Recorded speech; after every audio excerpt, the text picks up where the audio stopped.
MTA International, reaching the corners of the earth.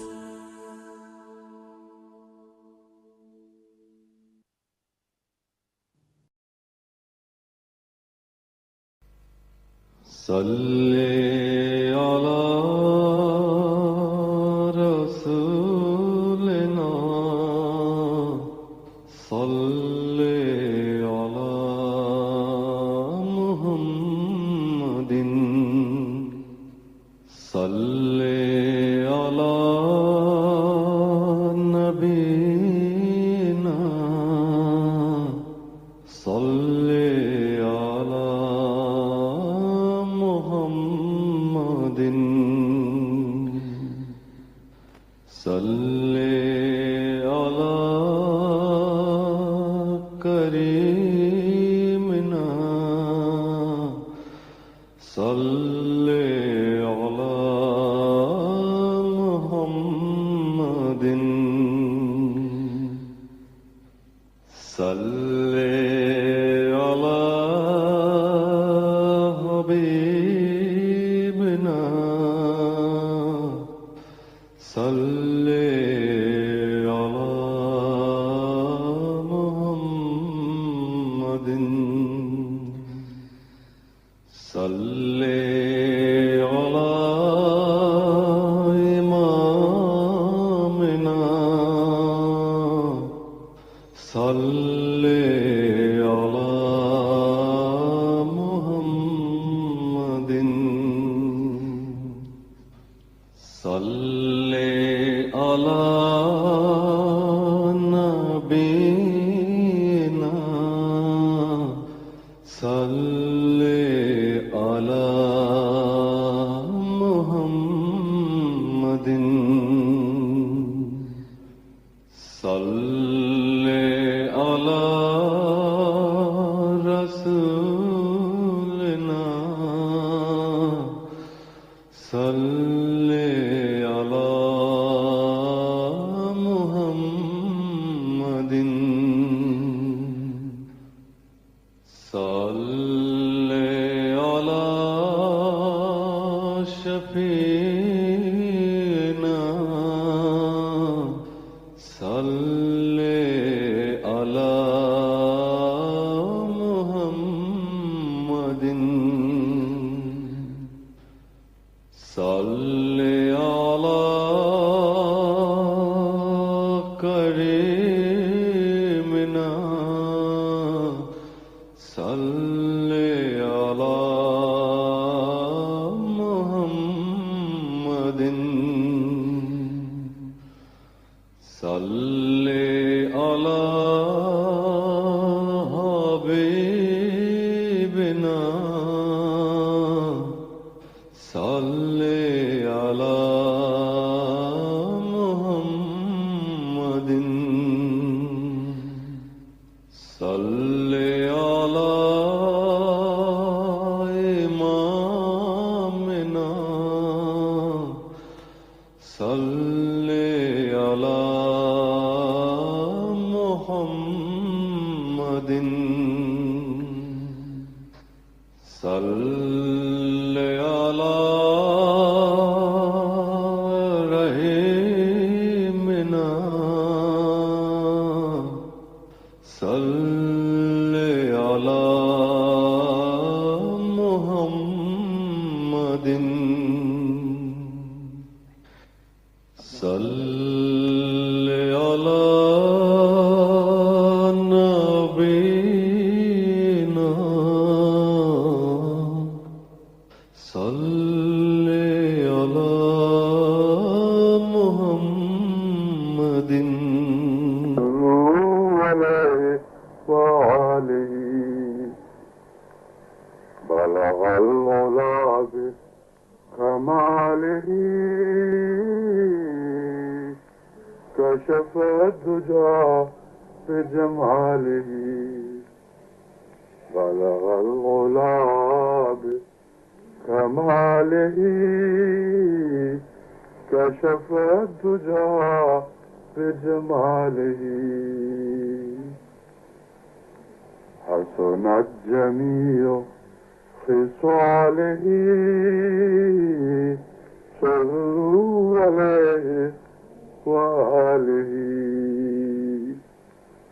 صلوا عليه وآله صلوا عليه وآله صل على نبينا صل على محمد صل على نبينا صل على محمد صل على نبينا صل على محمد صل على شفيعنا صل على محمد صل على شفيعنا صل على محمد صل على نبينا صل على محمد صل على كريمنا صل على محمد صل على رفيقنا صل على محمد صل على حبيبنا صل على نبينا صل على رفيقنا صل على كريمنا صل على نبينا صل على محمد صل على محمد صل على محمد صل على شفيعنا صل على محمد صل على شفيعنا صل على محمد صل على نبينا صل على محمد صل على كريمنا صل على محمد صل على شفيعنا صل على محمد صل على شفيعنا صل على محمد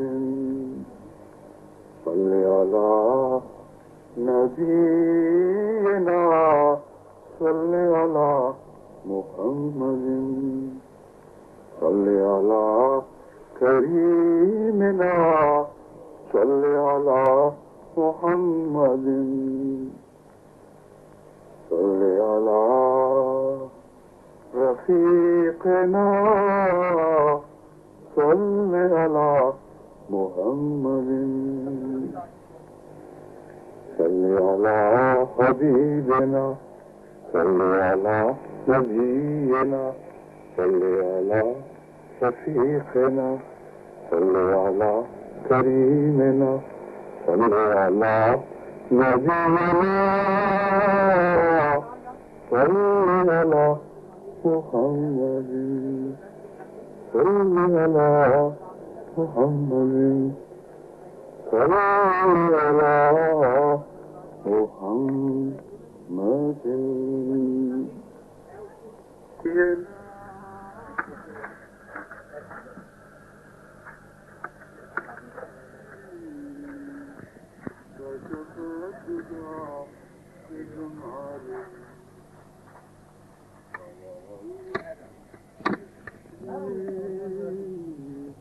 صلوا عليه وآله عليه وآله صلوا عليه وآله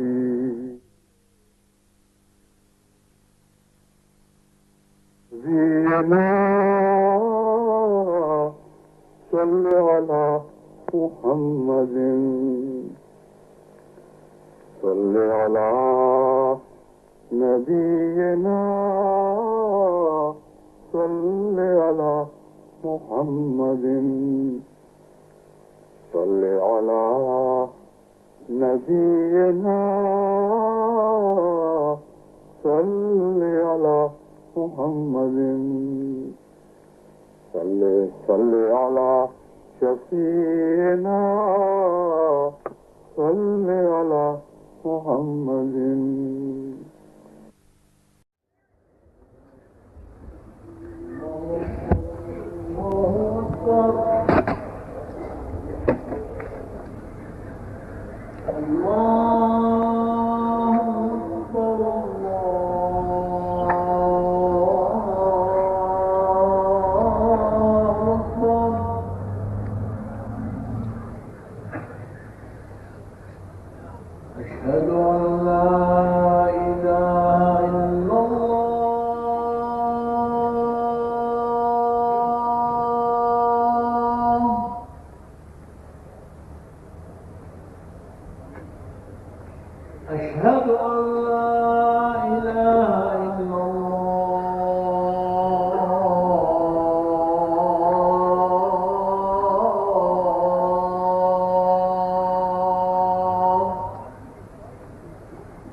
أشهد أن محمدا رسول الله.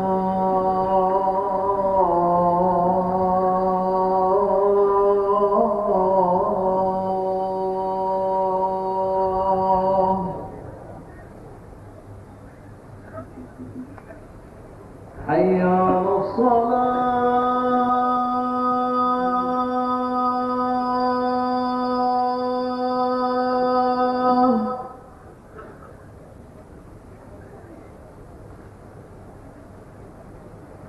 حي على الصلاة.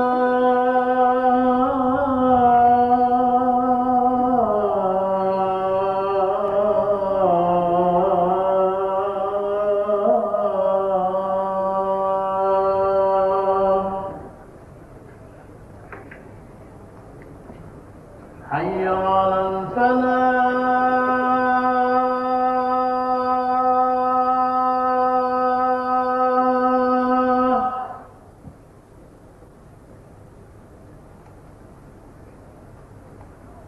حي على الفلاح.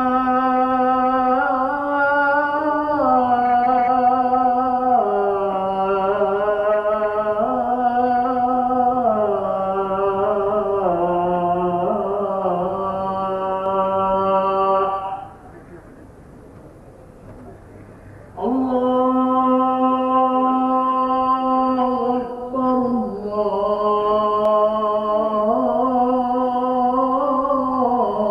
الله أكبر. لا إله إلا الله.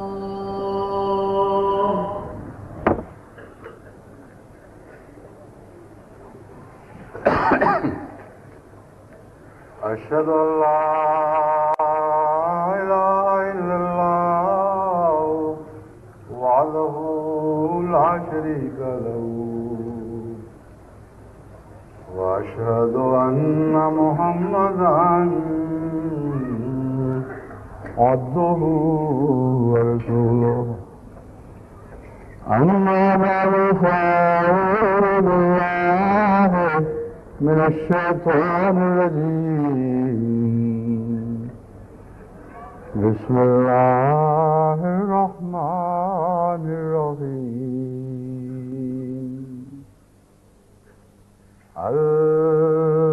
الحمد لله رب العالمين الرحمن الرحيم مالك يوم الدين إياك نعبد وإياك نستعين اهدنا الصراط المستقيم صراط الذين أنعمت عليهم غير المغضوب عليهم ولا الضالين.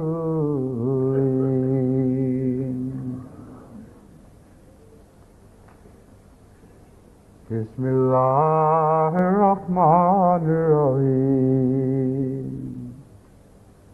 إذا جاءك المنافقون قالوا نشهد إنك لرسول الله والله يعلم إنك لرسوله والله يعلم إنك لرسوله والله يشهد إن المنافقين لكاذبون. اتخذوا أيمانهم جنة فصدوا عن سبيل الله إنهم ساء ما كانوا يعملون. ذلك بأنهم آمنوا ثم كفروا فطبع على قلوبهم فهم لا يفقهون.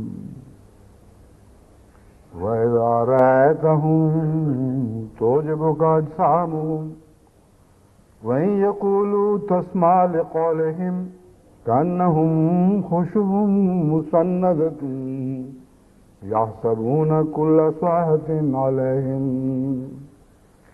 هم العدو فاحذرهم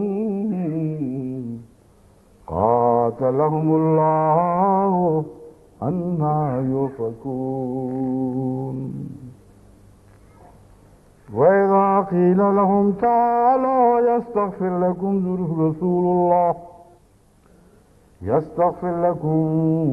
رسول الله لووا رؤوسهم ورأيتهم يصدون وهم مستكبرون.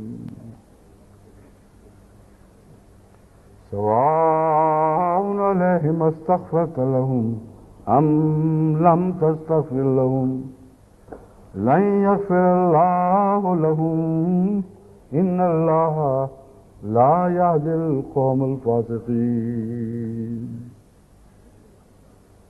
هم الذين يقولون لا تنفقوا على من عند رسول الله حتى ينفضوا ولله خزائن السماوات والأرض ولكن المنافقين لا يفقهون.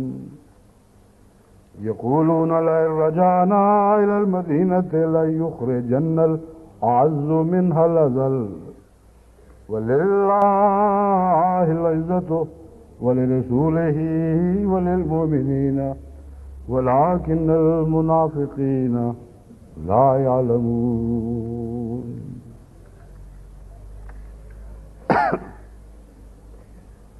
توہین رسالت کے نام پر جو مختلف ممالک میں یعنی اسلامی کہلانے والے ممالک میں تعزیراتی کارروائیاں کی جا رہی ہیں اور اپنے دستوروں میں ان تعزیرات کو باقاعدہ دفعات کی صورت میں داخل کیا جا رہا ہے.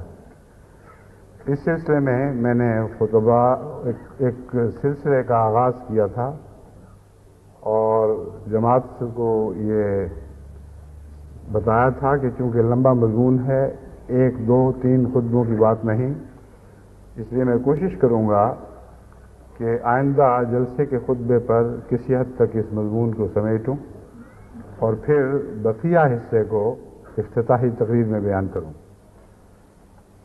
آج میں نے جن آیات کی تلاوت کی ہے ان کا اس مضمون سے گہرا تعلق ہے،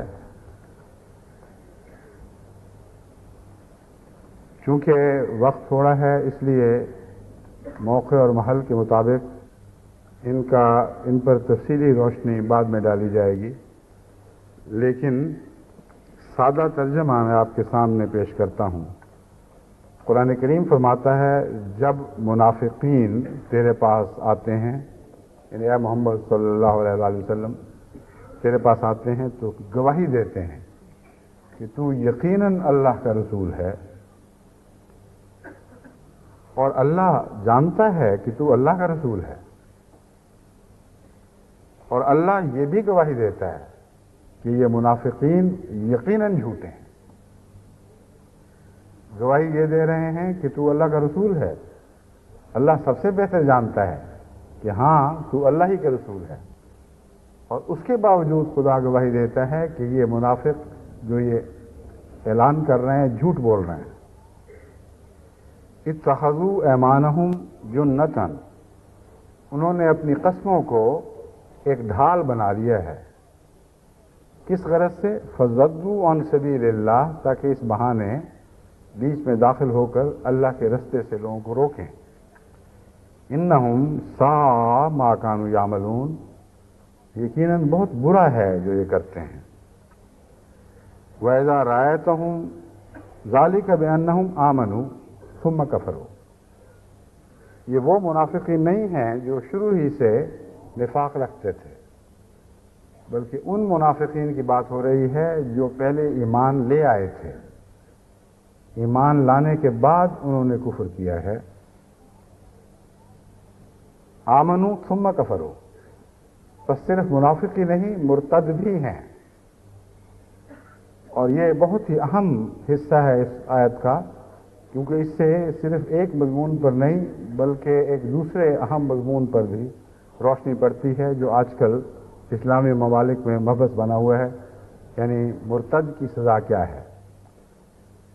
تو اللہ تعالیٰ اس صورت میں ان دونوں مضامین کو ایک جگہ باندھ رہا ہے، اکٹھا کر رہا ہے، کہ ایسے بدبخت منافقین کا ذکر کیا جا رہا ہے جو یقیناً ایمان لے آئے تھے اور یقیناً بعد میں کافر ہو گئے، یعنی ارتداد اختیار کر گئے۔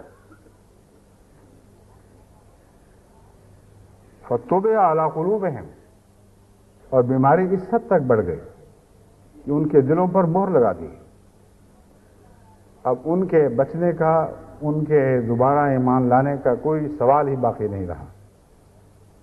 بس یہ اگر وہم کسی دل میں ہو کہ یہ دوبارہ ایمان لا سکتے تھے اس لیے ان سے نرمی کا سلوک کیا گیا، اس وہم کو قرآن کریم کی آیت ہمیشہ کے لیے رفع کر دیتی۔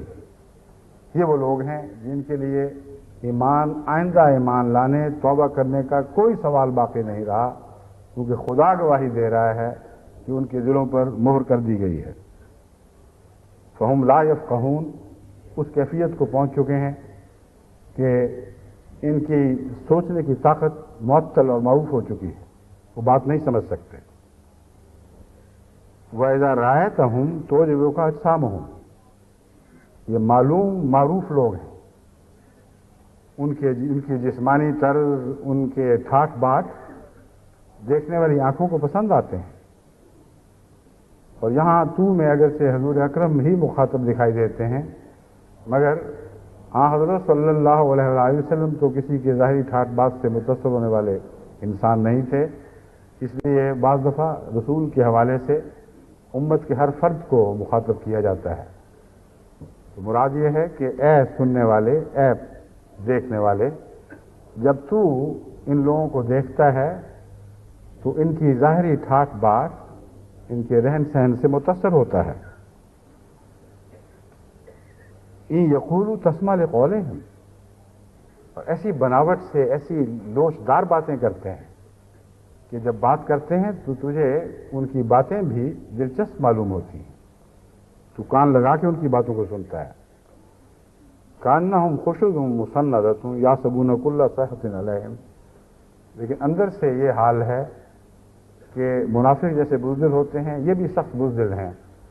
جیسے لکڑیاں، خشک لکڑیاں چن دی جائیں تو ذرا سا آگ کا شعلہ بھی ان کو بھڑکا دیتا ہے اور بھسم کر دیتا ہے.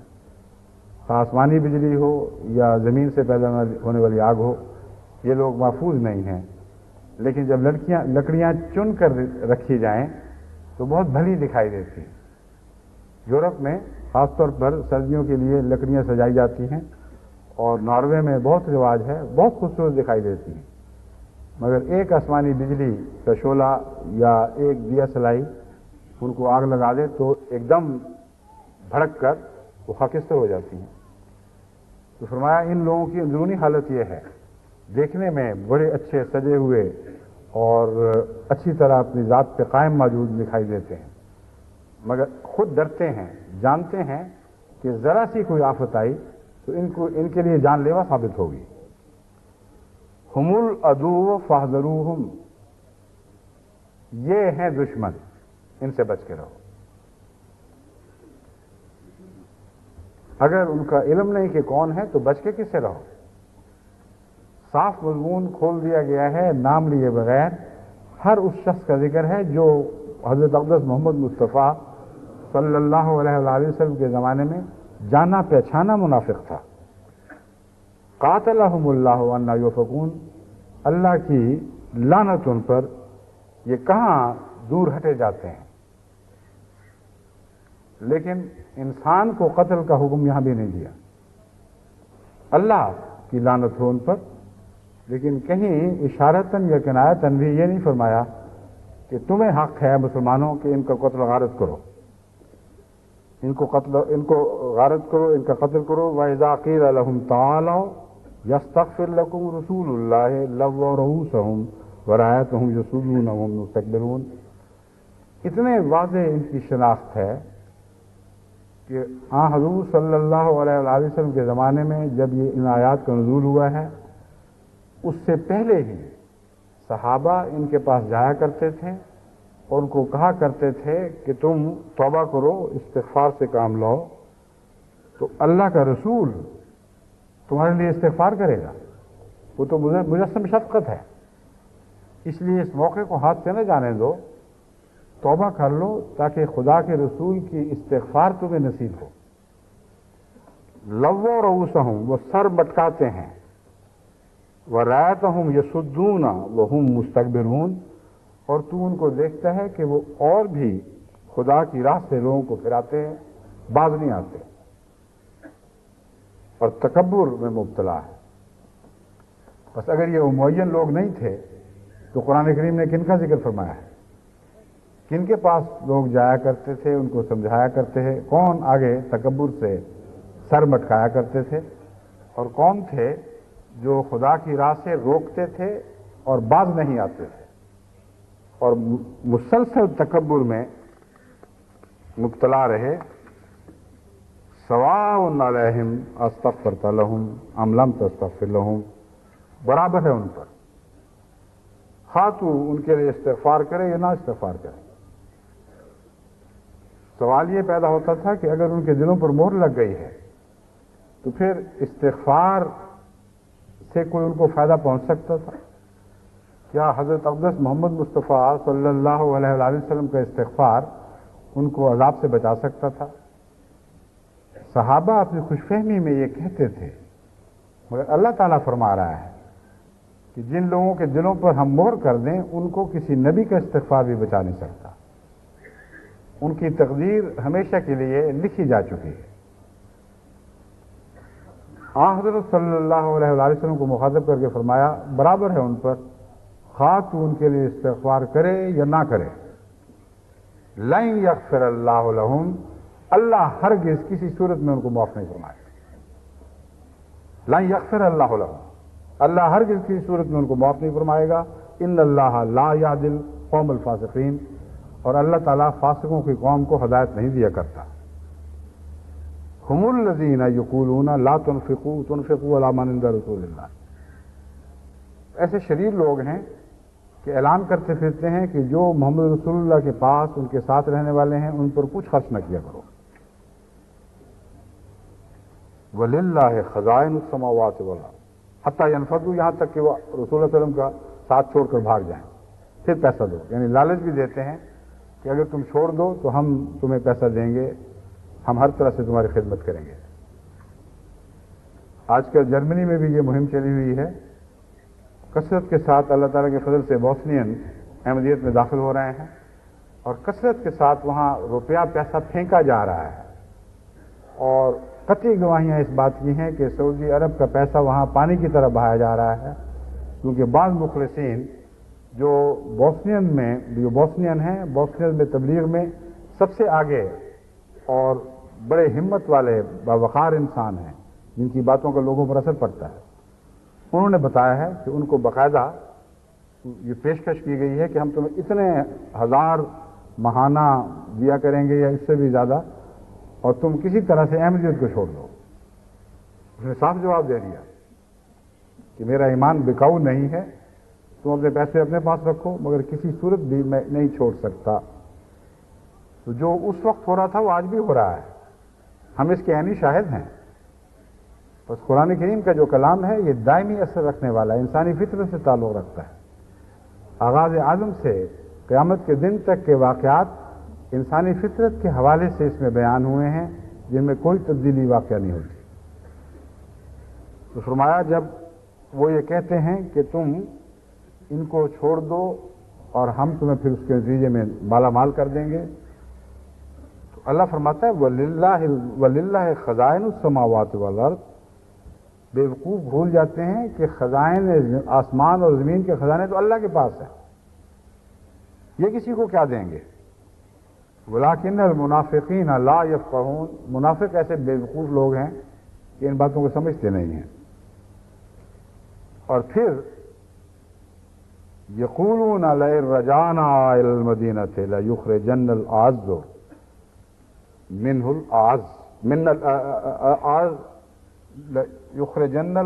مِنْهَا الْأَذَلَّ. ان میں ایسا بھی بدبخت ہے جو یہ اعلان کرتا ہے کھلم کھلا کہ ہمیں مدینہ واپس لوٹنے دو، وہاں کا سب سے معزز انسان نعوذ باللہ من ذالک وہاں کے سب سے ذلیل انسان کو نکال باہر کرے گا. وَلِلَّهِ الْعِزَّةُ وَلِرَسُولِهِ. جیسے خزائن اللہ ہی کے پاس ہیں، عزتیں بھی سب اللہ ہی کے پاس ہیں اور اس کے رسول کے لیے ہیں. وَلِلْمُؤْمِنِينَ. اور مومنوں کے لیے بھی. وَلَٰكِنَّ الْمُنَافِقِينَ لَا يَعْلَمُونَ. لیکن یہ منافق لوگ ہیں جو کچھ علم نہیں رکھتے. میں نے مضمون کا آغاز اس بات سے کیا تھا کہ سب سے اہم توہین تو اللہ کی ہے. اللہ ہی کی ذات سے تعلق میں ہر نیکی کا وجود ہوتا ہے، ہر نیک شخص وجود میں آتا ہے، خواہ وہ رسول ہو یا غیر رسول ہو. تمام عزتیں اللہ ہی کے لیے ہیں. اللہ کی عزت کو چھوڑ کر پھر کوئی عزت بھی باقی نہیں رہتی. بس حتیٰ کہ رسول کا مضمون اللہ کی حد تک سے شروع ہوتا ہے، اس کو نظر انداز کر کے تم کن باتوں میں پڑ گئے ہو. اور اللہ کی حد تک کا جہاں تک تعلق ہے، قرآن کریم نے اس مضمون کو مختلف پیراؤں سے کھول کھول کر بیان فرمایا ہے، اور ایک بھی جگہ اللہ تعالیٰ کی حد تک کے نتیجے میں انسان کو اختیار نہیں بخشا کہ وہ اس کو کسی قسم کی کوئی سزا خود دے. ایک آیت میں اس سے پہلے پڑھ چکا ہوں، اس کے حوالے سے بات کر چکا ہوں. اب ایک اور پہلو سے قرآن کریم کا اسلوب بڑا عجیب ہے، ایک اور پہلو سے اس مضمون کو چھیڑتا ہوں جس کا قومی عقائد سے تعلق ہے. قومی عقائد کے اعتبار سے اللہ تعالیٰ یہ بیان فرما رہا ہے کہ بعض لوگوں کے، بعض مذاہب کے عقائد ایسے ہیں جن میں خدا تعالیٰ کی کھلی کھلی توہین پائی جاتی ہے، اور ان میں سب سے زیادہ توہین آمیز عقیدہ عیسائیت کی طرف منسوب فرمایا گیا. قالوا اتخذ الرحمن ولدا. یہ اعلان کرتے ہیں کہ رحمان خدا نے بیٹا بنا لیا ہے. لقد جئتم شیئا ادا. دیکھو تم بہت ہی سخت، بہت بری بات کر رہے ہو. اتنی بری بات ہے کہ تکاد السماوات یتفطرن منہ وتنشق الارض وتخر الجبال حدا، کہ قریب ہے، یعنی یہ بات اتنی خطرناک ہے کہ اس سے آسمان پھٹ سکتے ہیں اور زمین دو نیم ہو سکتی ہے، ٹکڑے ٹکڑے ہو سکتی ہے، اور پہاڑ پارا پارا ہو سکتے ہیں۔ یعنی اس سے زیادہ گستاخی خدا تعالیٰ کی، جس کا خدا پہ ایمان ہو اس کی طرف سے اس سے بڑی گستاخی نہیں ہو سکتی کہ اس نے اپنے بیٹے بنا لیے ہیں، یہ اس کی کوئی اولاد ہے۔ وما ينبغي ان دعوا للرحمن ولدا، یعنی کس بات سے آسمان پھٹ سکتے ہیں، پہاڑ ریزہ ریزہ ہو سکتے ہیں، زمین ٹکڑے ٹکڑے ہو سکتی ہے، کس بات سے؟ دوبارہ دہرایا ہے، ان دعوا للرحمن ولدا، کہ انہوں نے رحمان کی طرف اولاد منسوب کر دی ہے۔ وما ينبغي للرحمن ان يتخذ ولدا، حالانکہ اللہ کی شان کے خلاف ہے کہ وہ کوئی بیٹا بنا لے۔ ان کل من فی السماوات والارض الا آتی الرحمن عبدا، واقعہ یہ ہے کہ جو کچھ بھی آسمانوں میں ہے اور زمین میں ہے وہ اللہ کے حضور ایک غلام کی صورت میں حاضر ہوگا، ایک مخلوق، ایک بندے کی صورت میں حاضر ہوگا، اور کوئی شخص اس کے بیٹے کے طور پر اس کے حضور حاضر نہیں ہوگا۔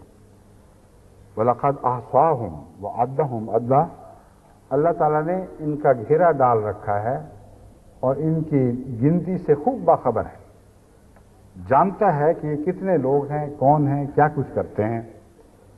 وَكُلُّهُمْ آتِيهِ يَوْمَ الْقِيَامَةِ فَرْدًا، ان میں سے ہر ایک ایک کر کے انفرادی طور پر خدا کے حضور حاضر ہوگا۔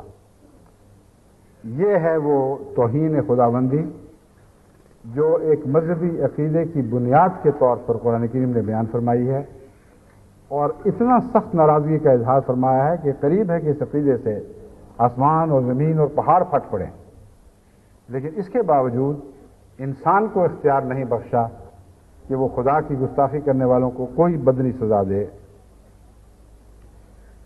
پھر سورہ کاف میں بھی یہی مضمون بیان فرمایا ہے، اور فرماتا ہے کبرت کلمۃ تخرج من افواہہم، بہت ہی خطرناک بات، بہت ہی ظالمانہ بات ہے، کبرت، حد سے زیادہ بڑی ہوئی، حد سے تجاوز کی ہوئی بات ہے۔ ان یقولون الا کذبا، سوائے جھوٹ کے یہ لوگ اور کچھ نہیں کہتے۔ یہ تو قرآن کریم کا بیان ہے جہاں تک اللہ تعالیٰ کی توہین کا تعلق ہے، اور مختلف جگہوں میں، مختلف صورتوں میں جہاں تاریخ انبیاء کا ذکر ہے وہاں ان کے معاندین کا خدا تعالیٰ کا تحقیر سے ذکر کرنا بھی بیان ہوا ہے۔ ایک کے بعد دوسرے نبی کی تاریخ کا پڑھتے چلے جائیں، قرآن سے پڑھیں تو آپ کو معلوم ہوگا کہ تمام قرآن میں اس بات کی قطعی گواہیاں موجود ہیں کہ انبیاء کے مخالفین نے اللہ تعالیٰ کی گستاخیاں کی، اور اسی وجہ سے حضرت صلی اللہ علیہ وآلہ وسلم کو مخاطب کر کے اللہ تعالیٰ فرماتا ہے کہ تو ان کی باتوں سے زیر آزار مت ہو، یہ ظالم تو اللہ کے خلاف بھی ایسی باتیں کرتے ہیں، اور اللہ اور رسول کی حتک کو اس طرح ایک جگہ باندھ دیا اور نصیحت صبر کی فرمائی، نصیحت اعراض کی فرمائی، کہیں یہ نہیں کہا کہ اس کے نتیجے میں تلوار ہاتھ میں لو اور ان کی گردنیں اڑا دو۔ جہاں تک عمومی تہذیب کا تعلق ہے، میں نے وہ سب آیات اس لیے چھوڑ دی ہیں کہ ہر قرآن کا قاری جانتا ہے، بہت زیادہ تفصیل میں جانے کی ضرورت نہیں کیونکہ وقت تھوڑا ہے، لیکن کوئی دنیا کا مولوی ایک بھی ایسا نہیں جو اس اعلان کا جو میں نے یہاں کر رہا ہوں اس کا انکار کر سکے۔ یہ قرآن کریم کثرت کے ساتھ اللہ تعالیٰ کے خلاف گستاخانہ جملوں کا ذکر فرماتا ہے، خدا کی تضحیق، خدا کے ساتھ تمثل کا ذکر فرماتا ہے، اور کسی ایک جگہ بھی انسان کو اجازت نہیں دیتا کہ اللہ تعالیٰ کی ان گستاخیوں کا بدلہ اپنے ہاتھ میں لے۔ کتاب اللہ کی تضحیق کا جہاں تک تعلق ہے، صرف قرآن ہی کی نہیں، اس سے پہلے تمام کتب کی تضحیق کی گئی اور قرآن کی بطور خاص تضحیق کی گئی۔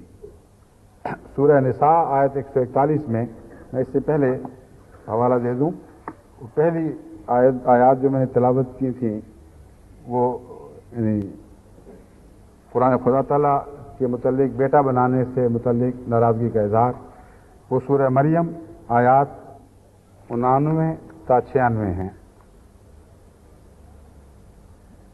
سورہ نساء آیت 141 میں اللہ تعالیٰ فرماتا ہے وَقَدْ نَزَّلَ عَلَيْكُمْ فِي الْكِتَابِ أَنْ إِذَا سَمِعْتُمْ آيَاتِ اللَّهِ يُكْفَرُ بِهَا وَيُسْتَهْزَأُ بِهَا فَلَا تَقْعُدُوا مَعَهُمْ حَتَّى يَخُوضُوا فِي حَدِيثٍ غَيْرِهِ۔ اللہ تعالیٰ نے تمہارے لیے کتاب میں یہ تعلیم نازل فرمائی ہے، یعنی عرش سے یہ تعلیم اتاری ہے تمہارے لیے کہ جب بھی تم سنو اللہ تعالیٰ کی آیات کا انکار کیا جائے اور ان سے تمسخر کیا جائے۔ اور یاد رکھیں کہ آیات اللہ کا مضمون بہت ہی وسیع ہے، تمام انبیاء بھی آیات اللہ میں شامل ہیں اور تمام کتب آیات اللہ میں شامل ہیں۔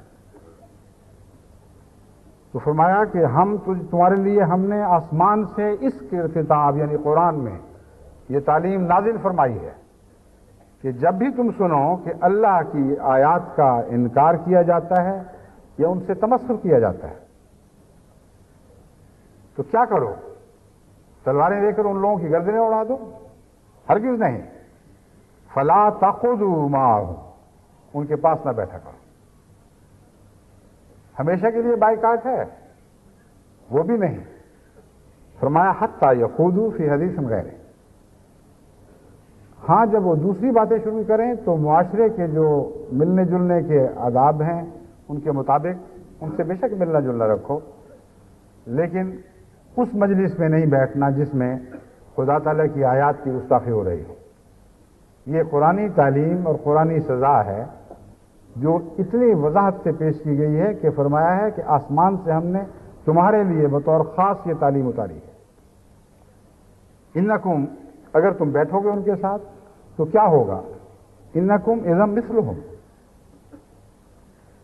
خدا کو تو کوئی نقصان نہیں، اس کے رسولوں کو، اس کی آیات کو کوئی نقصان نہیں، خطرہ یہ ہے کہ تم اپنے آپ کو ضائع کر بیٹھو گے اور تم ان جیسے نہ ہو جاؤ۔ اس لیے ہم تمہیں بچانے کی خاطر یہ تعلیم دیتے ہیں کہ اس موقع پر ان سے اٹھ کر الگ ہو جایا کرو۔ جہاں تک ان کی سزا کا تعلق ہے، اللہ تعالیٰ فرماتا ہے ان اللہ جامع المنافقین والکافرین فی جہنم جمیعا، اس کی پرواہ نہ کرو، یہ اللہ کا کام ہے۔ تمام منافقین اور تمام کافروں کو اللہ تعالیٰ جہنم میں اکٹھا کرنے والا ہے۔ سورہ النساء آیت 141۔ پھر فرمایا وَإِذَا رَأَيْتَ الَّذِينَ يَخُوضُونَ فِي آيَاتِنَا فَأَعْرِضْ عَنْهُمْ حَتَّى يَخُوضُوا فِي حَدِيثٍ غَيْرِهِ۔ اور اے مخاطب، اول مخاطب چونکہ واحد میں ہے اس لیے اول مخاطب حضرت محمد مصطفیٰ صلی اللہ علیہ وآلہ وسلم ہے۔ وَإِذَا رَأَيْتَ الَّذِينَ يَخُوضُونَ فِي آيَاتِنَا، جب تو دیکھے ان لوگوں کو جو ہماری آیات میں تمسخر کرتے ہیں، تضحیک سے کام لیتے ہیں اور کئی قسم کی باتیں بناتے ہیں، فَأَعْرِضْ عَنْهُمْ، ان سے اعراض کر، ان سے منہ پھیر لے، حتیٰ یخوضوا فی حدیث غیرہ، یہاں تک کہ وہ کسی اور بات میں مصروف ہو جائیں، پھر ان سے دنیاوی روابط رکھے جا سکتے ہیں۔ یہ ہے عظمت قرآن، یہ ہے کلام اللہ کا حوصلہ اور جگرا، یہ وہ تعلیم ہے جو مسلمانوں کے علاوہ بطور خاص حضرت محمد مصطفیٰ صلی اللہ علیہ وآلہ وسلم کو دی گئی۔ ان آیات کے ہوتے ہوئے اس کے مخالف کوئی مانے تو نشر کرنا یا قبول کرنا سراسر قرآن اور خدا کی گستاخی ہے۔ بس اگر گستاخی کی کوئی سزا ہے تو ان لوگوں کو ملنی چاہیے جو واضح طور پر قرآن کریم کی کھلی کھلی تعلیم کے خلاف بغاوت کرتے ہیں اور اس تعلیم کا انکار کرتے ہیں جو اللہ نے بطور خاص آسمان سے ان کے لیے نازل کی تھی، اور اپنے من مانی معانی قرآن کو پہنانے کی کوشش کرتے ہیں، اور جب بھی اپنے دل حق میں کوئی دلیلیں پیش کرتے ہیں ان آیات پر ہاتھ رکھ لیتے ہیں، ذکر تک نہیں ملتا ان آیات کا ان کی باتوں میں۔ حالانکہ انصاف کا تقاضا، تقوی کا تقاضا یہ تھا کہ اگر ایک مضمون کو چھیڑا گیا ہے اور اس مضمون کی آیات قرآن کریم میں موجود ہیں تو ان کو نظر انداز کر کے تم کو استدلال کرنے کا حق نہیں رکھتے. ان کو لو، اکٹھا کرو، پھر دیکھو کہ قرآن کریم کی کھلی کھلی محکمات کیا تعلیم دے رہی ہیں اور کیا بات تم پر کھول رہی ہیں. اس کے خلاف جو کچھ بھی ہے وہ رد کرنے کے لائق ہے. جو تعلیم آج مسلمان ملکوں میں بعض ازمنہ وسطیٰ سے تعلق رکھنے والے علماء کی طرف سے دی جا رہی ہے، اس کے نتیجے میں مسلمانوں کا مزاج بگاڑا جا رہا ہے، اور ایسا خوفناک مزاج ان کو عطا کیا جا رہا ہے جن کا اسلام سے کوئی بھی تعلق ہے. وہ صرف گستاخی کے مرتکب نہیں بلکہ سارے عالم میں اسلام کی بدنامی کے مرتکب ہو رہے ہیں. اور ایسے دوگلے ہیں کہ جب مغربی ملکوں میں آتے ہیں تو اور تعلیمیں بتاتے ہیں، کہتے ہیں اسلام تو بڑے حوصلے کا مذہب ہے، سب سے برابر کا سلوک کرتا ہے، ہر شخص کے خواہ وہ کافر ہو خواہ وہ مومن ہو حقوق سب برابر ہیں. یہاں تک کہ مولوی انگلستان میں یہ اعلان کرتے رہے کہ ہمارے اور احمدیوں کے ہمارے ملک میں حقوق بالکل برابر ہے، کوئی بھی فرق نہیں، اور عیسائیوں کو کوئی خطرہ نہیں، ہندوؤں کو کوئی خطرہ نہیں، فلاں کو کوئی خطرہ نہیں. یہ غیر ملکوں کے اعلانات ہیں. اور اپنے ملک میں جو اعلانات ہوتے ہیں وہ کیا ہیں اور کیا کردار بنا رہے ہیں، اس کی مثال یہ ہے کہ قرآن کریم کی ہتک کے الزام میں ایک شخص پر کو عدالت میں پیش کیے بغیر محض ملاؤں کے اعلان کے نتیجے میں گجرانوالے میں جس جلادی کے ساتھ جس ظالمانہ طور پر مارا گیا ہے، اس کے واقعات پڑھ کے سنسنی لرزہ پیدا ہو جاتا ہے. حافظ سجاد فاروق آف گجرانوالہ کو 12 اپریل اس الزام پر کہ اس نے قرآن کریم کی توہین کی ہے اور اسے جلایا ہے، یہ الزام تھا. یہ الزام کیسے لگا اس پر؟ وہ چائے بنا رہا تھا، ابلتا ہوا پانی غلطی سے اس سے پاس قرآن کریم رکھا ہوا تو اس پر جا پڑا. اس بیچارے نے استغفار کے رنگ میں توبہ کرنے میں کہا ہو مجھ سے کیا ہو گیا، مجھ سے کیا گناہ ہو گیا، قرآن جل گیا. اس کی بیوی نے بلند آواز سے کہا ہو کیا ظلم ہو گیا، ہمارے ہاں قرآن میاں کے ہاتھ سے قرآن جل گیا. وہ پتلی دیوار تھی، ہمسایوں نے اس بات کو سن لیا، انہوں نے شور مچایا، مولویوں تک بات پہنچی، ہنگامہ کھڑا ہو گیا، سارا محلہ سے لوگ بلوائی بن کر اکٹھے ہو گئے. پولیس لائی گئی، پولیس کے ہاتھوں سے زبردستی چھین کر اس بیچارے کا جو حشر کیا گیا بغیر پوچھے بغیر وضاحت طلب کیے وہ یہ تھا کہ ایک خبر کے حوالے سے میں آپ کو بتا رہا ہوں. مساجد سے اعلان کیا گیا اور لوگوں سے کہا گیا کہ وہ تھانے پہنچ جائیں اور پولیس سے چھڑا کر اس شخص کو خود سزا دیں. مساجد سے ہی قتل کا فتویٰ جاری کیا گیا. ہزاروں لوگوں نے تھانے پر حملہ کیا، اسے سنسار کرنے کے لیے پولیس سے زبردستی چھڑوا لیا اور ننگا کر کے، یہ قرآن تعلیم پر عمل ہو رہا ہے، ننگا کر کے سنسار کرنا شروع کیا. وہ اللہ کے واسطے دیتا رہا، یہ سب جھوٹ ہے، میں قرآن کی عزت کرنے والا. اور کسی نے اس کی بات کو نہ سنا. وہ حافظ قرآن تھا جس کے اوپر یہ الزام لگایا جا رہا ہے. اس کے بعد اس کی نعش کو جلایا گیا اور جلی ہوئی نعش کو موٹر سائیکل کے پیچھے باندھ کر شہر کی گلیوں میں گھسیٹا گیا اور پھر اس جلی ہوئی گھسیٹی ہوئی لاش پر سنگباری کی گئی. آخر پولیس نے مسخ شدہ لاش حاصل کی اور پولیس اہلکار اسے رات کے اندھیرے میں لے کر قبرستان میانی صاحب میں دفن کرائے. یہ ایک اور دلچسپ بات ہے. احمدی اگر ان کے قبرستان میں دفن ہو جائے تو ان کے سارے جو مدفون ہیں ان کو خطرہ لاحق ہو جاتا ہے کہ خدا ان کو بھی جہنم میں نہ ڈال دے. یہ احمدی کو پاس دفن ہو گیا. وہ شخص اگر واقعی ایسا مردود تھا کہ اس نے قرآن کریم کی حد تک کی تھی تو قطع نظر اس کی کہ قرآن کیا کہتا ہے، ان کے نزدیک اس سلوک کے لائق تھا جو اس سے کیا گیا.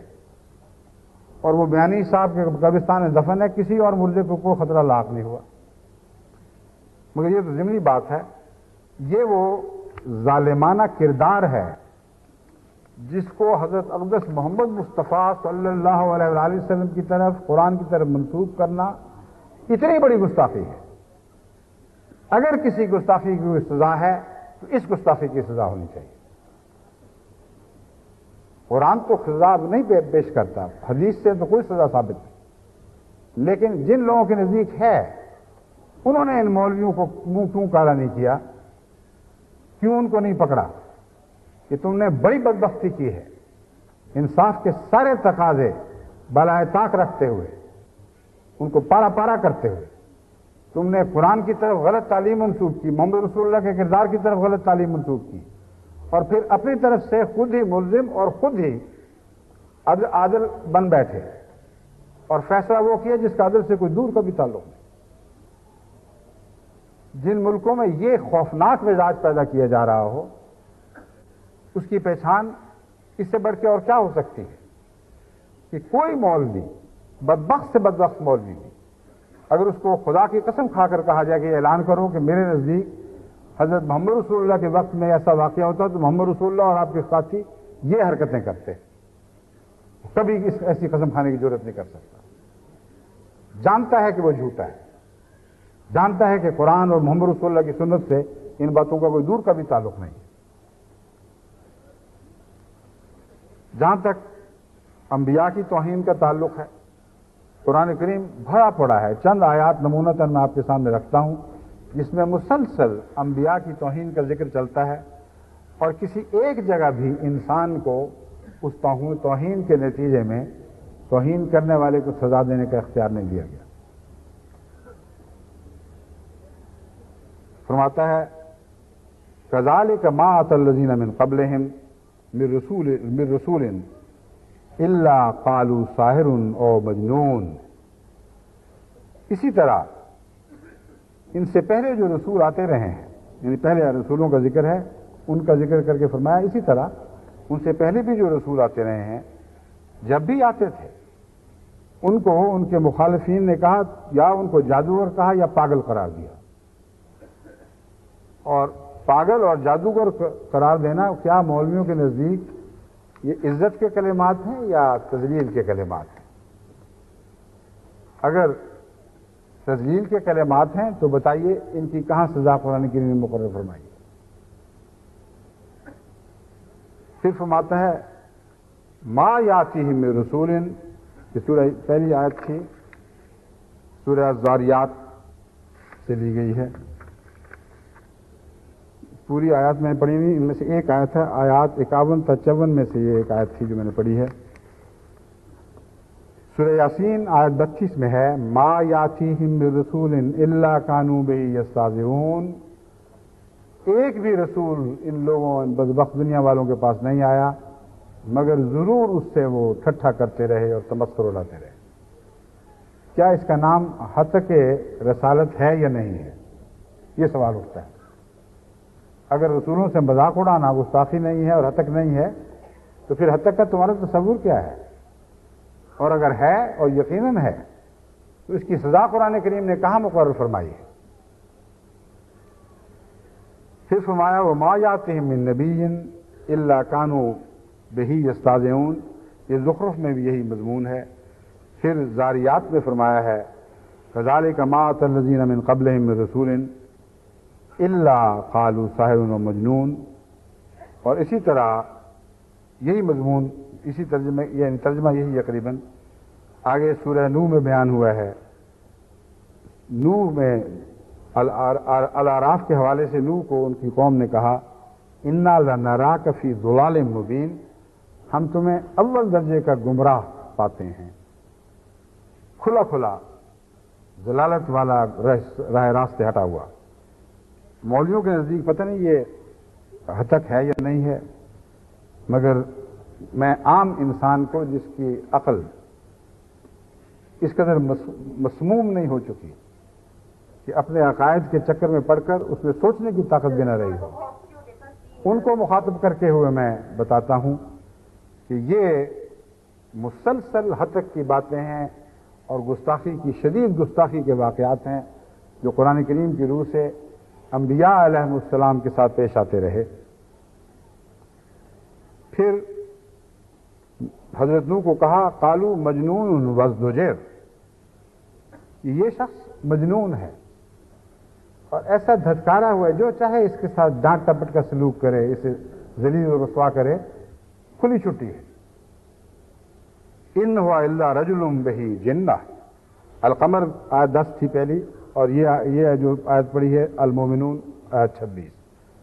حضرت نوح کے متعلق کہا ان ہوا الا رجل بہ جنہ، اس کو تو جن چڑھ گیا. اور جن چڑھنا شیطان چڑھنا ایک ہی چیز کے دو نام ہیں. ابراہیم علیہ الصلوۃ والسلام کے متعلق کہا قالوا حرقوا وانصروا آلہتکم، کہ یہ ایسا شخص ہے کہ اس کی سزا آگ میں جلائے جانے کے سوا اور کچھ نہیں ہے. اگر تم اپنے معبودوں کی مدد کرنا چاہتے ہو تو اس کو آگ میں جلا دو. یہ عزت افزائی کے کلمات ہیں جو قرآن کریم نے ابراہیم کے واقعات میں بیان فرمائے. پھر لوط کے متعلق کہا قالوا لئن لم تنتہ یا لوط لتکونن من المخرجین. حضرت ابراہیم والی آیت انبیاء 69 یعنی 69 ہے، اور یہ دوسری آیت الشعراء 168. انہوں نے لوط سے کہا کہ اگر تو بعد نہیں آئے گا تو ہم تجھے ضرور دیس نکالا دے دیں گے، اپنے ملک سے نکال باہر کریں گے. اور حضرت صالح سے کہا کہ قالوا انما انت من المسحرین الشعراء 154. یہ تجھ پر تو جادو ہو چکا ہے، عقل اپنی ہوش عقل ٹھکانے نہیں رہے، جادو والے سے ہم کیا بات کریں. پھر مزید اس پر یہ بات بڑھائی القمر 27 بل ہوا کذاب اشر، وہ بہت سخت جھوٹا اور حد سے بڑا ہوا ہے اپنی بے راہ روی میں. حضرت ہود کے متعلق الاعراف 67 میں لکھا ہے قوم نے کہا انا لنراک فی صفاۃ، اے ہود ہم تو تجھے بہت ہی بے وقوف دیکھ رہے ہیں. پڑھ لیتے دیکھا ہم ایک انسان ہے. وَإِنَّا لَنَظُنُّكَ مِنَ الْكَاذِبِينَ، صرف یہی نہیں، ایک بے وقوف اوپر سے جھوٹا. جیسے کہتے ہیں کریلا اور نیند چڑھا، تو کہتے ہیں بے وقوف تو خیر تو ہے ہی، اوپر سے جھوٹا بھی نکلا ہے. یہ عزت افزائی کے کلمات مولویوں کے نزدیک ہوں گے کیونکہ ان میں کوئی سزا مقرر نہیں ہوئی. اگر حد تک رسول ہوتی تو سزا بھی تو ہونی چاہیے تھی.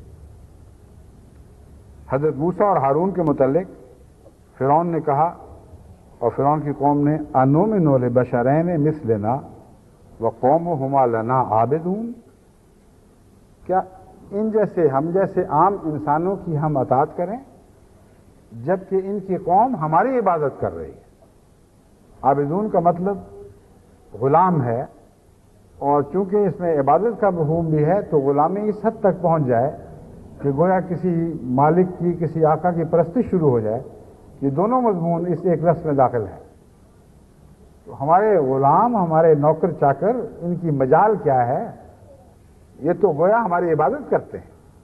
اور ان لوگوں میں سے یہ موسیٰ ہو اور ہارون اور ہم ان کی اطاعت کرنے شروع کر دیں، یہ کیسے ممکن ہے؟ حضرت شعیب کے متعلق قالوا انما انت من المسحرین، وہی مسحرین کا الزام جو حضرت صالح پر لگایا گیا تھا. شعراء 185 میں درج ہے کہ حضرت شعیب پر بھی لگایا گیا. الشعراء 187 میں ہے ان نظنک لمن الکاذبین، ہم تو سوائے اس کے کچھ نہیں جانتے کہ تو یقیناً جھوٹا ہے. انبیاء پر الزام کی تو یہ داستان ہے.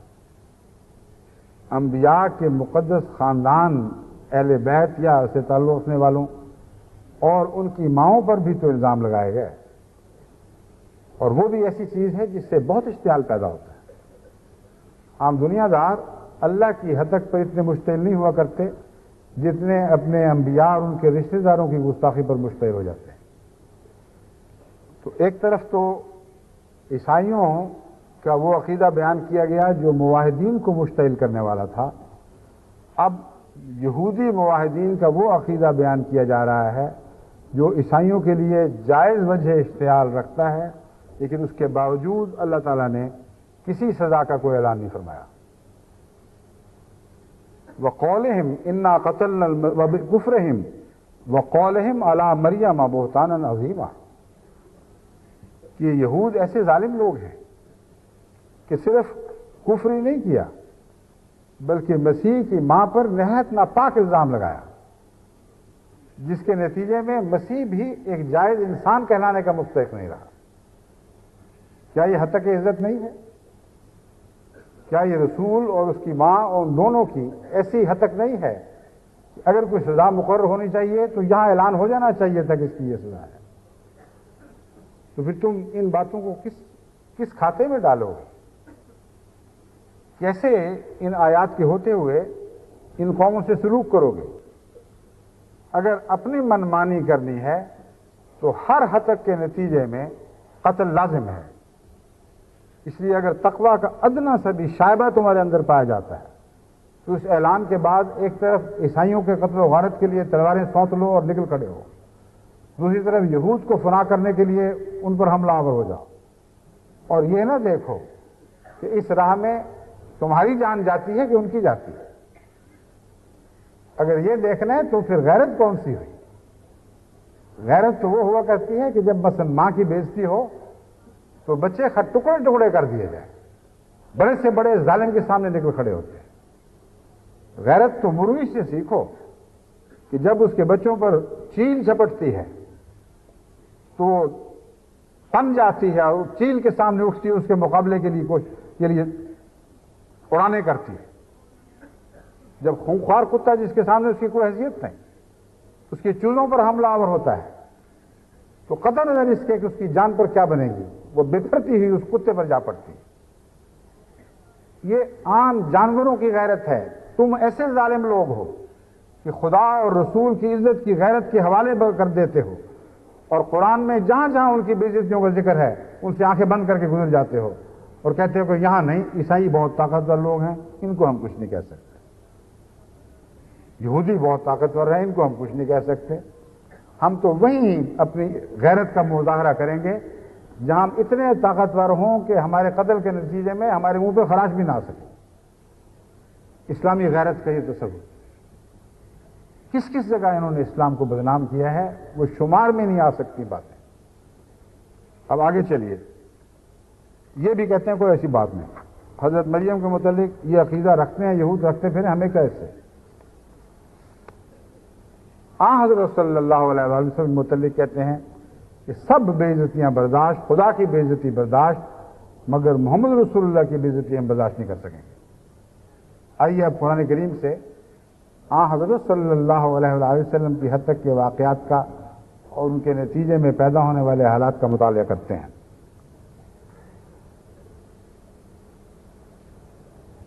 قرآن کریم فرماتا ہے وَقَالَ الَّذِينَ كَفَرُوا إِنْ هَذَا إِلَّا إِفْكٌ افْتَرَاهُ وَآنَهُ عَلَيْهِ قَوْمٌ آخَرُونَ فَقَدْ جَاءُوا ظُلْمًا وَزُورًا. کہ یہ لوگ جنہوں نے کفر کیا یہ کہتے ہیں کہ یہ سوائے جھوٹ کے اور کچھ نہیں جو محمد نے خود گھڑ لیا ہے، اور یہی نہیں ایک اور قوم کا ایجنٹ بھی ہے یہ. وَآنَهُ عَلَيْهِ، اس جھوٹ افطرا باندھنے میں اور گھڑنے میں ایک دوسری قوم نے اس کی مدد کی ہے، اپنے لوگ نہیں ہیں. آخرون سے مراد ہے کوئی باہر کی قوم ہے جو اس کی مدد کے لیے آئی ہے. فقط جاؤ، انہوں نے مل کر یہ شرارت کی ہے. جاؤ ظلم و زورا، بہت بڑا ظلم کمایا ہے ان لوگوں نے مل کر، اور بہت بڑا جھوٹ گھڑا ہے. کیا یہ حد کے رسول ہے یا نہیں؟ اگر نہیں تو تمہاری منطق کیا ہے، تمہاری عقل کو کیا ہو گیا ہے؟ حد تک اور کس کو کہتے ہیں؟ اور اگر ہے تو اس کی سزا بتاؤ قرآن کریم میں کہاں لکھی ہے؟ وَقَالُوا أَسَاطِيرُ الْأَوَّلِينَ اكْتَتَبَهَا فَهِيَ تُمْلَىٰ عَلَيْهِ بُكْرَةً وَأَصِيلًا. اور اسی پر بس نہیں کی، انہوں نے کہا یہ تو پرانے لوگوں کی باتیں ہیں. اکتتبها، محمد رسول اللہ نے، رسول اللہ تو میں کہہ رہا ہوں یعنی ان کے نزدیک محمد صلی اللہ علیہ وسلم نے اکتتبها، اسے لکھوا رکھا ہے، کسی کی مدد سے لکھوا لیا ہے. فَهِيَ تُمْلَى عَلَيْهِ بُكْرَةً وَأَصِيلًا، یہ جانتے تھے اور اقرار کرتے تھے کہ پڑھے ہوئے نہیں ہیں، اس لیے لکھوایا بھی کسی سے، اور کوئی اور پڑھنے والا صبح شام ان پر یہ باتیں پڑھ کے سناتا ہے تاکہ بھول نہ جائیں۔ پھر قرآن کریم الفرقان آیت 5 اور 6 جو میں نے ابھی پڑھی ہیں، پھر المومنون کی آیات ہیں ان میں اللہ تعالیٰ فرماتا ہے انہم یہ یعنی اللہ تعالیٰ فرماتا ہے کہ ان ظالموں نے محمد رسول اللہ صلی اللہ علیہ وآلہ وسلم کو کیا کیا کہہ کر اذیتیں پہنچائیں۔ کہا ان ہوا الا رجل افترا علی اللہ کذبا، انہوں نے کہا کہ ایسا شخص ہے جس نے خدا پر جھوٹ کا طوفان باندھ رکھا ہے، تمار ہے جھوٹ کی۔ وما نحن لہ بمؤمنین، ہم ایسے شخص پر ایمان ہرگز نہیں لا سکتے۔ محمد رسول اللہ نے کیا جواب دیا؟ اپنے غلاموں کو یہ تلقین فرمائی کہ اٹھو تلواریں سونپو اور ان کے سر تن سے جدا کر دو؟ ہرگز نہیں۔ المومنون آیت 39-40 میں ہے قال رب انصرنی بما کذبون، اے میرے رب میری مدد فرما، جو اس وجہ سے کہ جو مجھے چھٹا چکے ہیں، میرا کوئی اختیار نہیں، تو ہی ہے جو میری مدد فرما سکتا ہے۔ پھر آن حضرت صلی اللہ علیہ وآلہ وسلم کو دیوانہ کہا گیا۔ سورہ الحجر میں فرماتا ہے وَقَالُوا يَا أَيُّهَا الَّذِي نُزِّلَ عَلَيْهِ الذِّكْرُ إِنَّكَ لَمَجْنُونَ، انہوں نے کہا اے وہ شخص، اور خطاب دیکھیں کیسا تحقیر کا ہے، اے وہ شخص جس پر ذکر اتارا جا رہا ہے، تو یقیناً پاگل ہے، اس کے سوا ہم اور کچھ نہیں کہہ سکتے۔ لو ما تاتینا بالملائکۃ ان کنت من الصادقین، اگر تو سچا ہوتا تو ہمارے پاس فرشتے لے کے کیوں نہ آتا۔ ما ننزل الملائکۃ الا بالحق وما كانوا اذا منذرین، اللہ تعالیٰ فرماتا ہے سزا تو دینی ہے، ہم ہی دیں گے، مگر جب حق پوری طرح ثابت ہو جائے ان پر، پھر خدا فرشتے بھیجتا ہے، اور جب خدا فرشتے بھیجتا ہے تو ان لوگوں کو پھر کوئی مہلت نہیں دی جاتی۔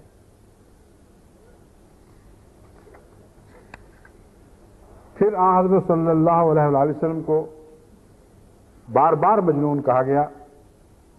آیت 7 میں حجر میں لکھا ہوا ہے وَقَالُوا يَا أَيُّهَا الَّذِي نُزِّلَ عَلَيْهِ الذِّكْرُ إِنَّكَ لَمَجْنُونَ۔ پھر سبا 47 میں ہے، یہ وہی مضمون ہے، میں آگے چلتے ہیں۔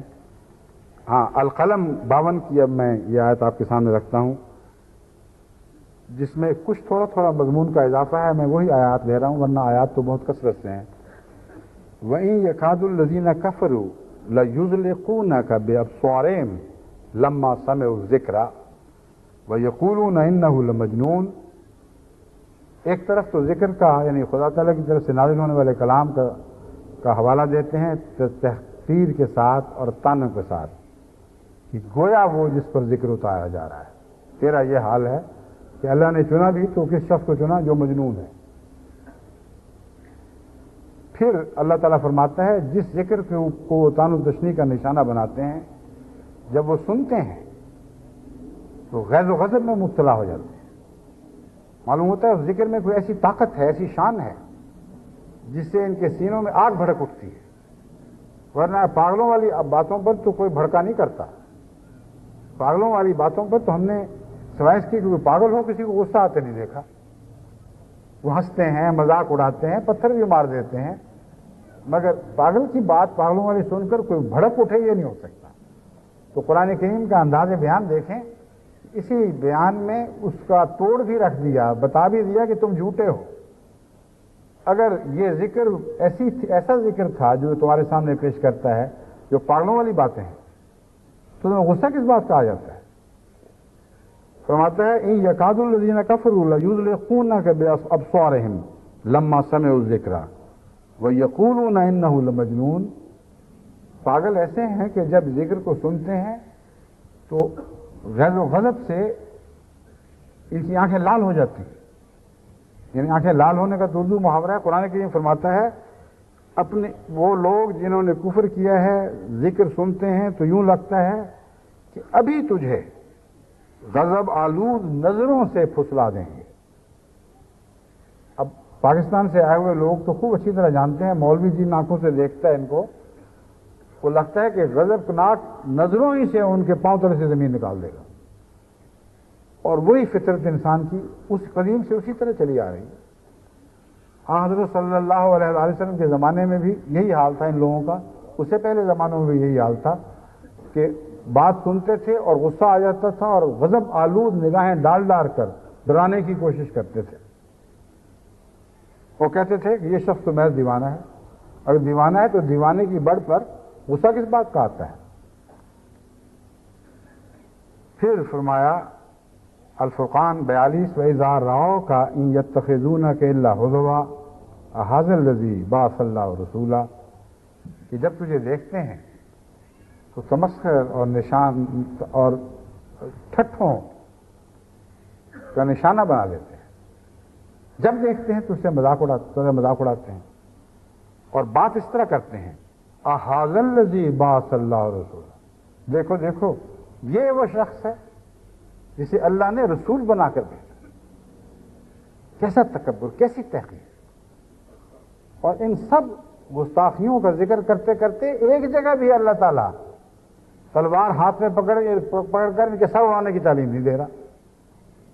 مولویوں کے کان میں اگر کسی نے پھونکی ہے تو وہ اللہ نہیں ہے جس نے محمد رسول اللہ پر کلام نازل فرمایا تھا. کوئی اور روح ہے جو یہ باتیں پھونک رہی ہے. کیونکہ اس خدا کو اس وقت یاد نہیں تھا کہ میں نے آئندہ زمانوں میں گستاخی کی سزا موت اور موت کے سوا اور کوئی مقرر نہیں کرنی اور وہ بھی انسانی ہاتھوں سے. بس قرآن کے نزول کے وقت تو اللہ تعالیٰ کو یہ باتیں یاد نہیں. اب مولویوں کو کہاں سے سجائی دی گئی. صاف پتہ چلتا ہے کہ کوئی اور چیز ہے جو ان کے کانوں میں یہ باتیں گھول رہی ہے، یہ پھونک رہی ہے. پھر فرمایا وَلَقَدْ یہ الفرقان آیت 42 تھی. پھر فرمایا وَلَقَدْ اسْتُهْزِئَ بِرُسُلٍ مِّن قَبْلِكَ فَحَاقَ بِالَّذِينَ سَخِرُوا مِنْهُم مَّا كَانُوا بِهِ يَسْتَهْزِئُونَ اور یقیناً تجھ سے پہلے بھی تمام رسولوں کی تصدیق کی گئی یا رسولوں کی تصدیق کی گئی. بس جس چیز سے وہ تصدیق کیا کرتے تھے وہ اس تصدیق نے خود ان کو گھیرے ڈال لیے. یعنی خدا کی تقدیر نے ان کو سزا دینے کے لیے وہ ساری باتیں ان کے خلاف پیدا کر دیں جو انبیاء کے خلاف وہ استعمال کیا کرتے تھے. وَإِذَا رَآكَ الَّذِينَ كَفَرُوا إِن يَتَّخِذُونَكَ إِلَّا هُزُوًا أَهَٰذَا الَّذِي يَذْكُرُ آلِهَتَكُمْ اور الانبیاء آیت 37 میں ہے کہ یہ لوگ جب تجھے دیکھتے ہیں تجھ سے مذاق کرتے ہیں، ٹھٹھا کرتے ہیں اور باتیں اس طرح کرتے ہیں کہ یہ وہ شخص ہے جو ہمارے معبودوں کے تذکرے کرتا ہے. دیکھو دیکھو اس کی صورت دیکھو. کیا یہ سب عزت افزائی کے کلمات ہیں؟ اگر نہیں تو قرآن کریم نے کہاں ان کی سزا مقرر فرمائی؟ اور ان سب باتوں کو سن کر حضرت اقدس محمد مصطفیٰ صلی اللہ علیہ وآلہ وسلم نے خود کیا نمونہ دکھایا. یہ آیات تو ایک مسلسل ایک سلسلہ ہے. تمام انبیاء کی تصدیق کا تذکرہ ایک طرف اور حضرت اقدس محمد مصطفیٰ صلی اللہ علیہ وآلہ وسلم کے خلاف گستاخیوں اور تمسخر کا تذکرہ ایک طرف. قرآن کریم میں یہ مضمون پہلے تمام انبیاء کے مضمون پر بھاری ہے، جسے پتہ چلتا ہے کہ تمام انبیاء سے جو مذاق کیے گئے، جو ان کی رسوائیاں کرنے کی کوشش کی گئی، وہ سارے ایک طرف، اور حضرت صلی اللہ علیہ وآلہ وسلم سے جو بدسلوکی کی گئی وہ پھر بھی ان سب انبیاء کی بدسلوکیوں پر بھاری ہوتی. پھر یہ بھی کہا گیا کہ ہم اس لیے اس کی دشمنی کرتے ہیں کہ آباء و اجداد کے مذہب سے ہٹانے والا ہے. پھر کہا گیا کہ یہ شاعر ہے، ہم تو انتظار کر رہے ہیں کہ زمانے کی آفات اس کو کچل کے رکھ دیں گی. پھر کہا گیا کہ پراگندہ خیالات اور خوابوں ہی کو اپنا الہام بنا بیٹھا ہے. پراگندہ خوابیں ہیں، نفسانی خیالات ہیں اور آج کل کے مولوی الہام سے ملتا جلتا ایک اور غلیظ لفظ استعمال کرتے ہیں، تو ترقی یافتہ ہے کافی. وہی طرز ہے، وہی نہج ہے جو پہلوں کی تھی، صرف بد کرداریوں میں اور بد زبانیوں میں ان سے آگے بڑھ چکے ہیں. کہتے ہیں اس نے تو اپنی طرف سے بات بنا لی ہے. پھر معجزات کا انکار اور یہ کہنا کہ کہتے ہیں بڑے معجزات آئیں، ایک بھی لا کے دکھائے معجزہ تب ہم مانیں گے. یہ تو ایک بھی معجزہ پیش نہیں کر سکتا. اب یہ باتیں میں پرانے زمانے کی کر رہا ہوں، جن کو قرآن کا زیادہ علم نہیں ہے وہ شاید یہ سمجھ رہے ہیں میں اس زمانے کی بات کر رہا ہوں. بہنیں یہی بات پاکستان کے مولوی جماع احمدیوں سے کہتے اور ان سے مطالبے کرتے ہیں. کہتے ہیں تم کہتے ہو مرزا صاحب نے بڑے معجزے دکھائے، ایک لا دو، ایک بھی آیا تو ہم مان جائیں گے. اور جو معجزوں کا سردار تھا، جس سے معجزوں کے سمندر پھوٹے، جس کے کلام کے متعلق فرمایا گیا کہ اگر سمندر ان نشانات کو لکھ لیں، ان آیات کو جو قرآن میں نازل ہو رہی ہیں اور ان کے معنی کو، اور قلم سمندر سیاہی بن جائیں اور قلم درخت قلم بن جائے، تو ایک کے بعد سمندر پر سمندر ختم ہوتے چلے جائیں اور نئے ان کی مدد کو آتے چلے جائیں، تب بھی آیات الہی کلام اللہ میں کہیں کلام اللہ کا مضمون ختم نہیں ہوگا، کلمات اللہ کا مضمون ختم نہیں ہوگا. اور سب سے بڑا کلمات کا مضمون قرآن کریم میں بیان ہے.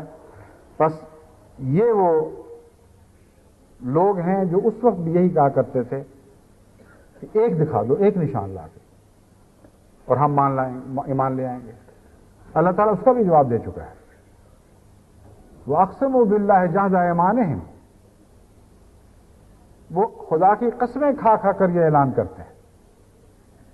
لَإِنْ جَاءَتْهُمْ بِآيَةٍ لَنُؤْمِنُنَّ بِهَا. آیت کیا ہے پوری؟ لَيُؤْمِنُنَّ بِهَا. اگر وہ ایک بھی محمد رسول اللہ آیت لا دیں تو وہ ضرور اس پر ایمان لے آئیں گے. اللہ تعالیٰ فرماتا ہے انما الآیات عند اللہ وما یشرکم انہا اذا جاءت لا یؤمنون.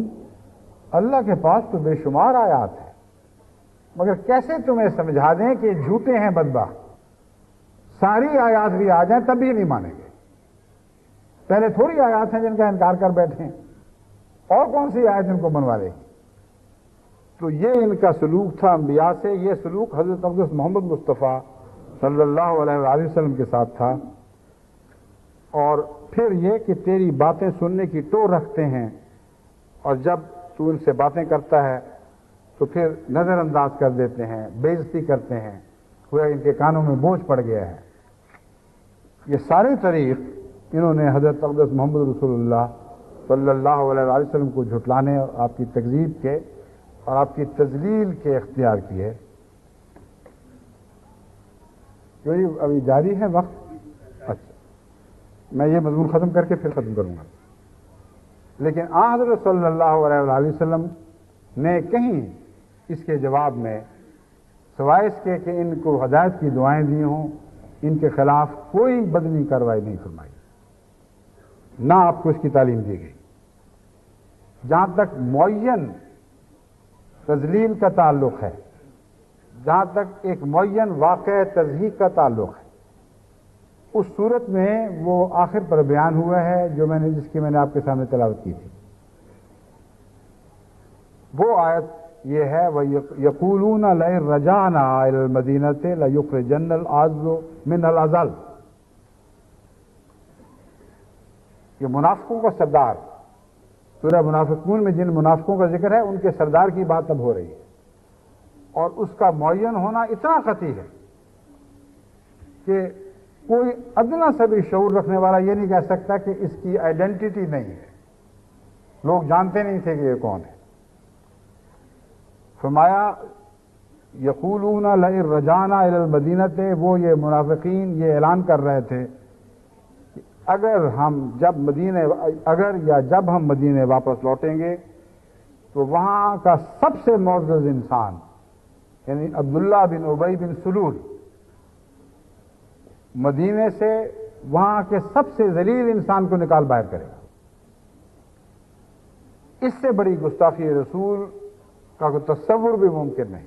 ایسے خبیث الفاظ میں ایک انسان صحابہ کے سامنے کھلم کھلا یہ اعلان کرتا پھرے اور اس کے ساتھی اس بات کو شہرت دے رہے ہوں، وَلِلَّهِ الْعِزَّةُ وَلِرَسُولِهِ، اور حال یہ ہے کہ تمام عزت اللہ کی اور اس کے رسول کی ہے اور انہی کے واسطے سے مومنین کو نصیب ہے، وَلَٰكِنَّ الْمُنَافِقِينَ، لیکن منافقین جو ہیں وہ نہیں جانتے۔ یہ واقعہ غزوہ بنی مستلق سے واپسی پر ہوا تھا۔ ایک چشمے پر پانی کی باری کے انتظار میں انصار اور مہاجرین کا ایک جھگڑا ہو گیا تھا۔ اس کے نتیجے میں عبداللہ بن ابی بن سلول نے فائدہ اٹھاتے ہوئے انصار کو، جو مدینے کے رہنے والے تھے، مہاجرین کے خلاف کرنے کے لیے، اور یہ سمجھ کر کہ آج میرا موقع ہے، آج میں اپنی ساری گزشتہ رسوائیوں کا بدلہ اتار لوں گا، یہ اعلان بدبخت اعلان کیا تھا۔ اس کے نتیجے میں کیا ہوا؟ سیرت ابن ہشام میں اس کا تذکرہ ملتا ہے، اسی طرح در منصور سیوطی میں بھی اور علامہ میں بھی اس بات کا حوالہ ہے۔ جو قرآن کریم میں جس واقعہ کا حوالہ دیا گیا اس کی تفصیل کیا ہے، میں اس کی بات کر رہا ہوں۔ ان سیرت کی کتب میں اس کی تفصیل یہ ملتی ہے کہ عبداللہ بن ابی بن سلول نے جب یہ حرکت کی تو صحابہ کو بہت پیش آیا، مگر کسی صحابی نے قانون کو اپنے ہاتھ میں نہیں لیا۔ بظاہر ان کو یہ یقین تھا کہ یہ شخص واجب القتل ہو چکا ہے۔ حضرت صلی اللہ علیہ وآلہ وسلم کی خدمت میں حاضر ہوئے، ایک کے بعد دوسرا گیا اور عرض کی کہ یا رسول اللہ، ہمیں اجازت دیں، ہم اس بدبخت شخص کا سر تن سے جدا کر دیں۔ حضرت صلی اللہ علیہ وآلہ وسلم نے کسی کو اجازت نہیں دی، یہاں تک کہ اس کا اپنا بیٹا جو منافق نہیں تھا بلکہ مخلص مسلمان تھا، وہ حضور کی خدمت میں حاضر ہوا اور اس نے عرض کیا کہ یا رسول اللہ، ہو سکتا ہے آپ اس لیے اجازت نہ دیتے ہو کہ آپ کو خیال ہو کہ میرا باپ ہے، بعد میں کسی وقت قتل کرنے والے کے خلاف میرے دل میں غصہ نہ پیدا ہو جائے۔ تو یا رسول اللہ، اس کا حال تو یہ ہے کہ میں بھی تو مسلمان ہوں، میری بھی تو غیرت کھول رہی، مجھے اجازت دیں، میں اپنے ہاتھ سے اپنے باپ کا سر تن سے جدا کروں، اپنے ہاتھ سے اپنے باپ کو قتل کروں۔ حضرت صلی اللہ علیہ وآلہ وسلم نے فرمایا اس کی تمہیں کوئی اجازت نہیں۔ یہ ہتک رسول کا واقعہ قرآن میں درج ہے، اس سے زیادہ قوی کوئی حدیث ایسی پیش کر سکتا ہے کوئی ملا جس میں ہتک رسول کا مضمون اس طرح بیان ہوا ہو اور پھر قرآن کے معنی کے خلاف مضمون ہو؟ اگر ہوگا تو وہ کبھی ہو ہی نہیں سکتی۔ ہر وہ حدیث جو قرآن کریم کے واضح بیانات سے ٹکراتی ہے وہ ٹکرا کر پارا پارا ہو جائے گی، وہ حدیث ہی نہیں ہے۔ اس لیے مولوی جب ان آیات کو پڑھتے ہیں اور پھر حدیثوں میں پناہ ڈھونڈنے کی کوشش کرتے ہیں، یہ دو گستاخیاں کرتے ہیں۔ اول یہ کہ قرآن سے اعتبار اٹھاتے ہیں اور حدیث کی طرف دوڑاتے ہیں، اور پھر حدیث سے اعتبار اٹھا دیتے ہیں اور حضرت صلی اللہ علیہ وآلہ وسلم کی ذات سے اعتبار اٹھا دیتے ہیں، کیونکہ جیسے قرآن میں کوئی تضاد نہیں، محمد رسول اللہ کی ذات میں بھی کوئی تضاد نہیں۔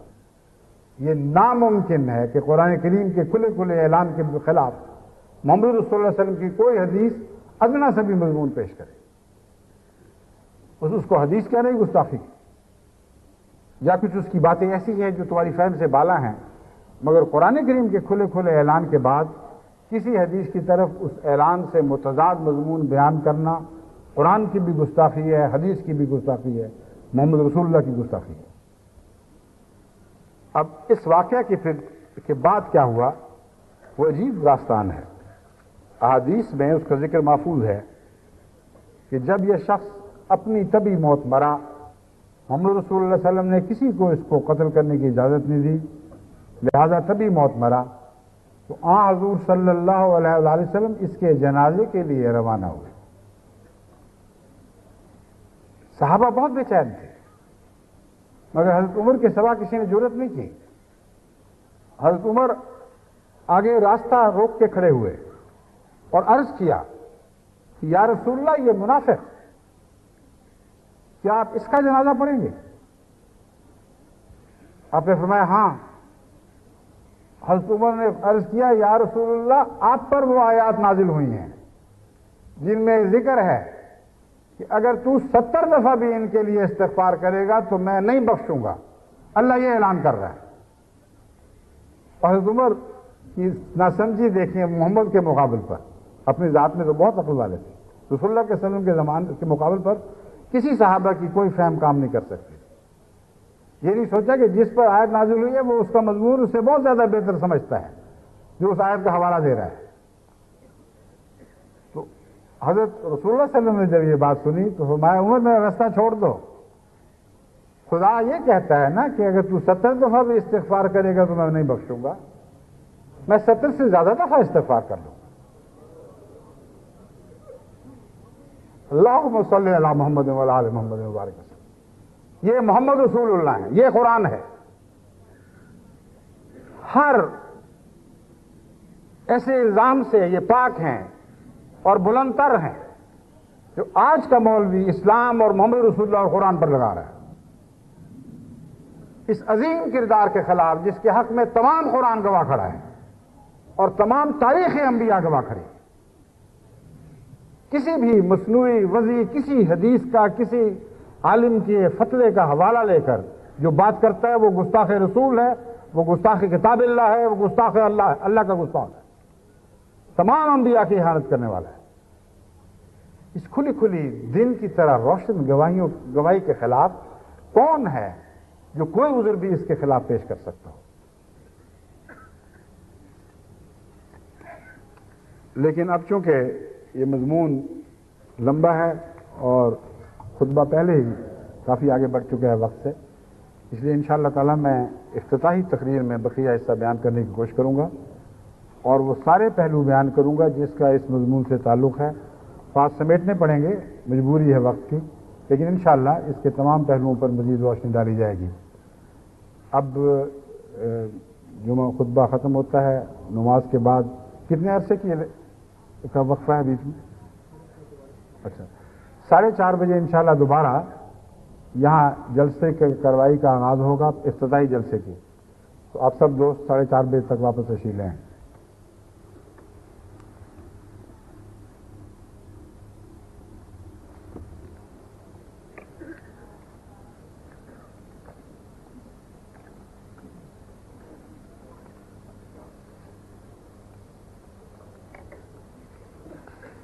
الحمد لله نحمده ونستعينه ونستغفره ونؤمن به ونتوكل عليه ونعوذ بالله من شرور أنفسنا ومن سيئات أعمالنا من يهده الله فلا مضل له ومن يضلل فلا هادي له ونشهد أن لا إله إلا الله وحده لا شريك له ونشهد أن محمدا عبده ورسوله عباد الله رحمكم الله إن الله يأمر بالعدل والإحسان وإيتاء ذي القربى وينهى عن الفحشاء والمنكر والبغي يعظكم لعلكم تذكرون اذكروا الله يذكركم وادعوه يستجب لكم ولذكر الله أكبر۔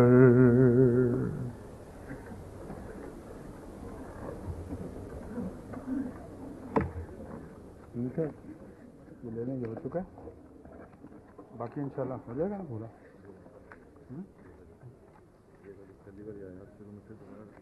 کون سی؟